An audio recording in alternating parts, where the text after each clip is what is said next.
Hi friends, this is Miss King again. I'm here to talk to you about one of your Literature Circle book options for this round. In this video, I'm going to be telling you about This Monstrous Thing by Mackenzie Lee. So this book is a reimagining, as in a retelling, or a different look at Mary Shelley's Frankenstein. So it has some dark themes. Perhaps you've heard of Frankenstein, perhaps you've seen a movie or two featuring a Frankenstein character. This is a reimagining of the original Frankenstein story. So Mary Shelley wrote the book in the 1800s, so this kind of takes place then, which is why down here when it says that this book combines elements of historical fiction, steampunk, gothic, and mystery. So the historical fiction bit, this kind of what's going on at the time when Mary Shelley wrote Frankenstein. And so the author brings in some elements of history at that point, but also steampunk. Maybe you've seen people dress up like that, a little bit of gothic, and definitely some mystery. So this is definitely within the genre of science fiction, because again, Frankenstein, we bring people back from the dead. So that's why we have some dark themes and also why it's considered science fiction. So to give you a little taste of the book to see if this might be what you might want to read, I'm going to read you the back of the book and then I'm going to read you the first page or two. So, okay, here we go.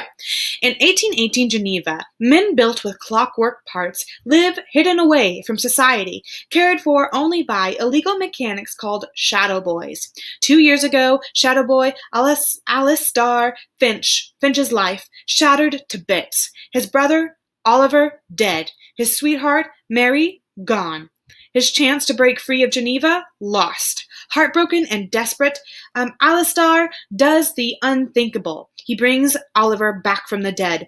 But putting back together a broken life is more difficult than mending bones and adding clockwork pieces. Oliver returns more monster than man, and Alistair's horror further damages the already troubled relationship. Then comes the publication of Frankenstein. Remember Mary Shelley? And the city intensifies its search for shadow boys, aiming to discover the real-life doctor and his monster. Alistair finds refuge with his idol, the brilliant Dr. Geisler, who may offer him a way to escape the dangerous present and his guilt-ridden past, but at a horrible price only Oliver can pay. Inspired by Mary Shelley's classic novel, Mackenzie Lee's dark yet redemptive debut is part fantasy, part gothic horror, and ultimately the story of two brothers who might just keep each other human.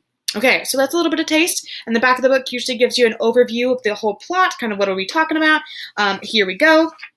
And then I'm going to give you a little bit of a reading from the beginning. So I'm going to read you the first page or two. So the first page, it looks like we have a little bit of like a prologue. It doesn't actually call it a prologue, but just like a little half page. So I'm going to read that to you. So here we go. I wouldn't remember the night my brother died. Instead, I would remember tonight and what was about to happen, the moment hurtling toward me like a runaway carriage, when Oliver would open his eyes and look up at me, alive, alive, alive again. I knelt beside him and pressed my palms to either side of his shaved head, my fingers running along the tracks of stitches there. The metal plates beneath his skin were cold and tight. I closed my eyes as the shock of electricity leapt from my gloves, let it sing backward into my hands and all the way through me, and forward into Oliver, into his clockwork heart and his clockwork lungs, and every piece of the clockwork that would bring him back. There was a pulse, a flash, and gears began to turn. So that's the little piece at the beginning. So again, that hopefully gave you a little bit of taste for this book, to see if maybe this would be something that you would like to read. So you're going to get to choose between our options for this round. So please choose something that you might want to actually read so that it can be enjoyable for you. So I can't wait to hear what you choose, and I'll talk to you guys later. Bye!